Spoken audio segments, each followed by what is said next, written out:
ایک عالم دین ہے علامہ علی اصغر سیفی صاحب، تو ہوں، وہ امام عصر علیہ الصلوۃ والسلام کے حوالے سے جو بھی مطلب ہے کہ کتابوں میں آیا ہے وہ سب کچھ بتانے میں ایک اپنی مہارت الگ سے رکھتے ہیں۔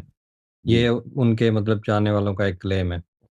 جی جی تو ان کی اسپیچز میں سن رہا تھا، ان کی سیریز ہے ایک امام عصر علیہ الصلوۃ والسلام کی جو علائم جو ظہور ہیں ان کے حوالے سے۔ جی تو اس میں وہ یہ بات کہتے ہیں، اکثر کہتے ہیں کہ امام عصر علیہ الصلوۃ والسلام کا ظہور اس وقت تک نہیں ہوگا جب تک شیعہ جو ہے وہ تیار نہیں ہوتے۔ یعنی جو وہ کہہ رہے تھے کہ 313 کی جو بات آئی ہے تو وہ 313 انہی شیعوں میں سے ہوں گے ہوں جو ان کے گروہ میں ہوں گے، اور جو اس وقت ان کے پاس جو ٹیکنالوجی ہوگی جس کا دنیا میں کوئی بھی مقابلہ نہیں کر سکے گا۔ تو ہوں کیا آج کل کے عام شیعوں کے پاس جو ہے وہ ایسی ٹیکنالوجی آ چکی ہے؟ کیا ہم تیار ہیں کہ امام عصر علیہ الصلوۃ والسلام کا جو ظہور یہ ہے جو ٹیکنالوجی وہ کی ہو بات کر سکے؟ رہے ہیں نا، یہ تو ایک من گڑت بات ہے۔ جی امام عصر علیہ السلام کے پاس ٹیکنالوجی سب سے آگے ہوگی، یا ہمیں نہیں معلوم کہ اس زمانے میں کیا ٹیکنالوجی ہوگی۔ ہم نے کہیں نہیں دیکھا کہ اس زمانے میں امام عصر علیہ السلام کے پاس ٹیکنالوجی جو ہے وہ دوسروں لوگوں سے زیادہ ہوگی۔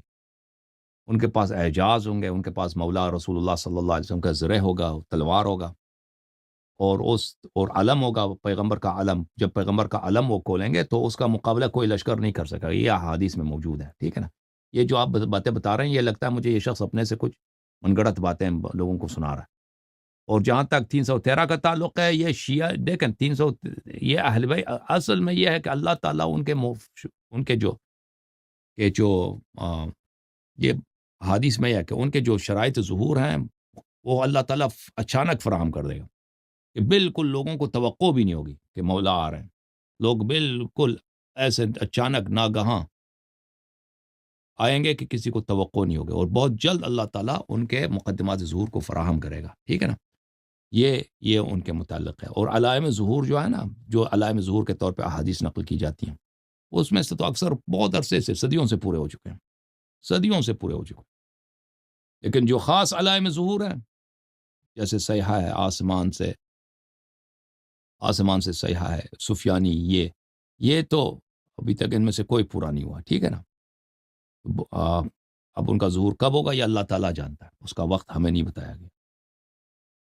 اور سر یہ بہار الانوار میں جو ایک ہوں جزیرہ خضرا کے حوالے سے جو روایت ہے ہوں ہوں اس کے بارے میں وہ بتا رہے تھے کہ یہ من گھڑت ہے، اس میں کوئی حقیقت نہیں ہے۔ تو آپ اس پہ کیا نہیں کہنا نہیں چاہیں نہیں، گے کہ یہ اس طرح بہت کی غلط کچھ؟ بات ہے، بہت غلط بات ہے۔ تو یہ شخص اب جاہل ہے نا، کہ اگر کوئی چیز آپ کو سمجھ نہیں آتی، آپ کہتے ہیں ہمیں سمجھ نہیں آتی، آپ نہ کہہ دیں کہ یہ غلط ہے۔ یا اہل بیت علیہ السلام کے حدیث ہے کہ اگر کوئی حدیث آپ کے سامنے پیش کیا جاتا ہے تو آپ نہ کہہ دیں اگر آپ کو سمجھ نہیں آتی، آپ کے دل کو نہیں لگتی، آپ نہ کہیں یہ جھوٹ ہے۔ آپ کہتے ہیں یہ وہی جانتا ہے جس نے روایت کی، ہمیں نہیں معلوم اس کا۔ تو دنیا میں ایسے علاقے ہو سکتے ہیں جو لوگوں کو نظر نہیں آتا، ٹھیک ہے نا۔ ایسے آبادیاں ہو سکتی ہیں دنیا میں جہاں پر امام علیہ الصلوۃ والسلام کے انصار رہتے ہیں، ایسے آبادیاں ہو سکتی ہیں جو لوگ بقیہ لوگ اگر ہم وہاں سے جائیں ہمیں کچھ نظر نہیں آئے گا، لیکن وہ وہاں پہ رہتے ہیں، وہ وہاں پہ ان کے علاقے ہیں، اگر وہ چاہیں ہمیں دکھا سکتے ہیں، اگر نہ چاہیں نہیں دکھا سکتے۔ تو ایسی چیزوں کا ممکن ہے، اور ایسے جزیرے کا دنیا میں کہ وہ بھائی دوسروں کو نظر نہ آئے نا، جن کو توفیق ہو ان کو نظر آ جائے، یہ ناممکن چیز نہیں ہے، ٹھیک ہے نا۔ اور ایسے بہرحال یہ اس طرح کے ہیں۔ جی سر۔ سر جی میں صاحب۔ ہوں، ایک بات آپ سے پوچھنا چاہوں گا کہ جی صاحب۔ ہمیں کون سی کتاب جو ہے وہ پڑھنی چاہیے علائم ظہور؟ ایک تو بہار الانوار میں تو مطلب 2 جلدیں جو اردو میں ترجمہ ہوا ہے وہ 11ویں ہوں، جلد اور 12ویں جلد جو ہے ہوں، وہ خصوص ہوں۔ امام عصر علیہ الصلوۃ والسلام پہ ہے، اور اس کے علاوہ کون سی کتاب ایسی ہے جو ہمیں مطلب ایک اس سے عام بہتر فہم نہیں ہے، وہی انسان کے بہار لیے؟ الانوار میں سب کچھ دوسری کتابوں میں ہے نا، علامہ مجلسی نے سب جمع کی ہوتی ہے اس میں آپ کو دوسری کتابوں میں ایسی بات نہیں ملے گی جو وہاں پہ نہیں ہے۔